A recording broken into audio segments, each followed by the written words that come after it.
अस्सलाम वालेकुम। I am Sana vlog channel Pakistan से। उम्मीद है आप सब खैरियत से होंगे। अल्लाह पाक आप सबको अपने हिफ्ज़ व अमान में रखे। मुझे भी अपनी ढेर सारी दुआओं में हमेशा याद रखिएगा और मुझे लाइक और सब्सक्राइब करते जाइएगा और मुझे कमेंट्स करके भी अपनी राय से आगाह करते जाइएगा। आज का हमारा टॉपिक है शमा वक़ार में अब क्या तब्दीली देख रही थी।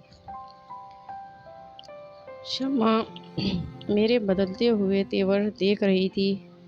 शमा जैसी औरत से ख़ुद को छुपाना इतना आसान नहीं था। वो मुझसे अच्छी तरह वाकिफ़ थी। कभी कभी तो वो मेरे चेहरे के उतार चढ़ाव देखकर पहले ही बता देती थी कि मैं कुछ कहने वाला हूँ। ये बात तो ऐसी थी नहीं कि उसे किसी तरह छुप सकती, लेकिन वो बड़े तहम्मुल से मुझे देख रही थी। वैसे वो जानती थी कि शोर मचाने और चीखने चिल्लाने से कुछ हासिल नहीं हो सकता। बिखरे हुए दरिया पर कहीं रेत से बल बांधे जाते हैं क्या? भला शाम को जब मैं बड़े खुश मूड में घर से निकल रहा था तो शम्मा ने मुझे पीछे से आवाज़ दी, ज़रा सुनिए। उसकी आवाज़ सुनकर मैं रुका तो नहीं, मुड़ के वापस तो नहीं आया, पर रुक गया। बोला, हाँ बोलो, क्या बात है? उसने बोला, आप कहाँ जा रहे हैं? उसकी आवाज़ में एक लर्जिश थी। बाहर कोई काम है क्या? हाँ, यही समझ लो, मैंने बेरुखी से उसे कहा। अच्छा, आप जाइए, मुझे जो बात करनी है मैं रात में आपसे फिर करूँगी। रात तो जल्दी लौट आएंगे ना आप? उसने मुस्कुराने की कोशिश की, लेकिन उसकी आंखें नमी से भरी हुई थीं। मैंने फ़ौरन अपनी नज़रें नीचे कर ली और बोला, शायद। मेरा जवाब सुनकर वो मज़ीद उदास हो गई। फिर मैंने उससे कुछ नहीं बोला और ख़ामोशी से वो कमरे में चली गई। मुझे रात में देर हो गई। मैं घर पहुंचा तो 12 बज रहे थे। रात को मेरा देर से आने का प्रोग्राम बिल्कुल नहीं था। मैं जल्दी ही आना चाहता था, मगर जब हम खाना खाकर निकले तो निगार ने मुझे समंदर पर चलने की फरमाइश की। फिर मैं उसे लेकर समंदर पर चला गया। वहाँ पर जाके टाइम का कुछ पता ही नहीं चला और वक्त इतनी तेज़ी से गुज़रा कि काफ़ी टाइम हो गया। फिर मैंने निगार को घर छोड़ा और फिर मैं अपने घर के लिए रवाना हुआ। घर पहुँचते पहुँचते मुझे काफ़ी टाइम हो गया। ज़ाहिर है देर हो गई। शमा जाग रही थी।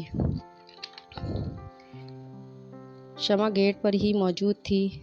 घर के सामने गाड़ी रुकते ही उसने गेट खोल दिया। मुझे इत्तला घंटी बजाने की ज़रूरत भी नहीं पड़ी।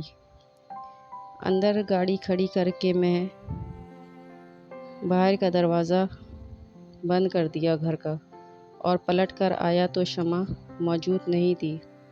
वो अब अंदर जा चुकी थी। मैंने कपड़े तब्दील किए, फिर मैं बाहर आया ये देखने के शमा कहाँ चली गई। फिर मैंने देखा तो शमा किचन में मौजूद थी। फिर मैं जाके वहीं खड़ा हो गया दरवाज़े पर। वो सालन गरम कर रही थी।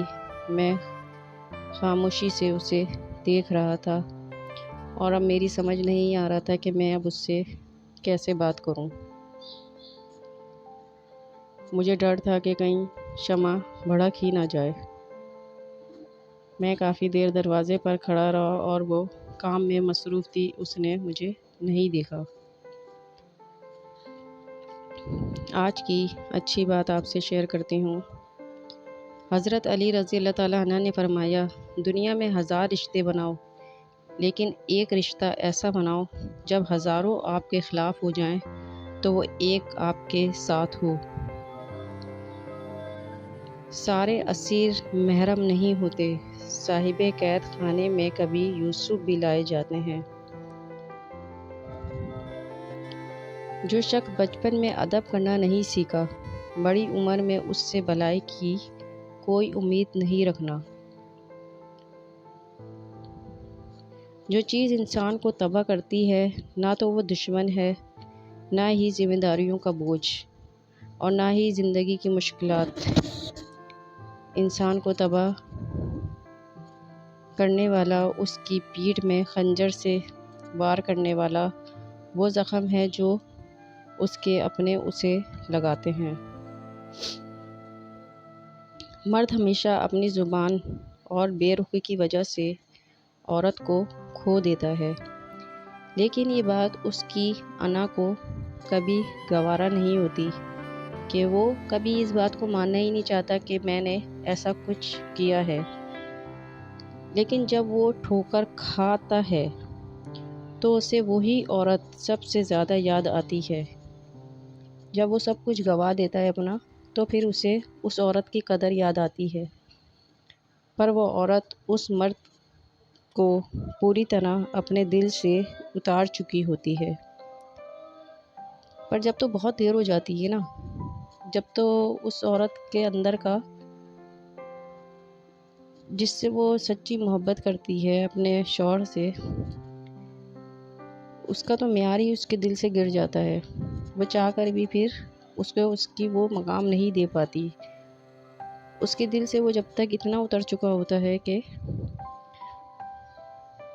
بالکل ہی اس کے دل میں، عورت کے دل میں پھر مرد کے لیے وہ جگہ کبھی رہ ہی نہیں سکتی۔ جب مرد کو یہ بات بہت دیر میں سمجھ میں آتی ہے، جب تک وہ عورت کے دل سے اتر چکا ہوتا ہے، اور پھر وہ چاہتا بھی ہے کہ عورت کو دوبارہ اپنائے، وہ اسی عورت کے ساتھ رہے، مگر پھر ہاتھ خالی ہو جاتے ہیں اور پچھتاوے کے سوا کچھ نہیں بچتا۔ اس لیے اپنی عورتوں کی قدر کیجیے، اپنی بیویوں کا احترام کیجیے اور انہیں عزت دیجیے، کیونکہ عورت صرف عزت کی بھوکی ہے، اور اس کی خواہشات اور خرچے پورے کریں۔ وہ اپنا سب کچھ چھوڑ کر کس کے لیے آتی ہے مرد کے پاس؟ اپنے شوہر کے لیے آتی ہے نا۔ جب وہ شوہر ہی اس کا ساتھ نہیں دے گا تو وہ کس کے در پہ جائے گی؟ پھر اس کے دل میں اس کی کیا جگہ رہ جائے گی؟ کبھی غور کیجیے گا اور سوچیے گا ان باتوں کو۔ اس لیے اپنی بیویوں کو عزت دیں اور ان کا خیال رکھیں۔ ملتی ہوں پھر کل آپ سے ایک نئے ٹاپک کے ساتھ۔ اللہ حافظ۔